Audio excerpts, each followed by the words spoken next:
দর্শক, এই অ্যাকুয়ারিয়ামের ভিতরে এই যে মাছ, এই রোহিঙ্গার জ্বালায় দেশে থাকতে পারি না। এর ভিতরেও যে রোহিঙ্গা, এটার ভিতরেও রোহিঙ্গা পালে। তাহলে রোহিঙ্গাটা উৎপত্তিটা হয়েছিল এই অ্যাকুয়ারিয়ামের ভিতরে থেকে। ওই যে রোহিঙ্গা দেখেন দর্শক, নিচে পড়ে রয়েছে। এই হলো মাছ।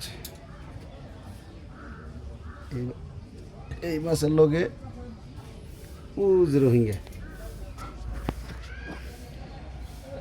রোহিঙ্গার জ্বালায় আমি পাচ্ছি না। জেনে যাই হেনে দেখি রোহিঙ্গা। এই রোহিঙ্গা গুলো দেখতে পাচ্ছেন,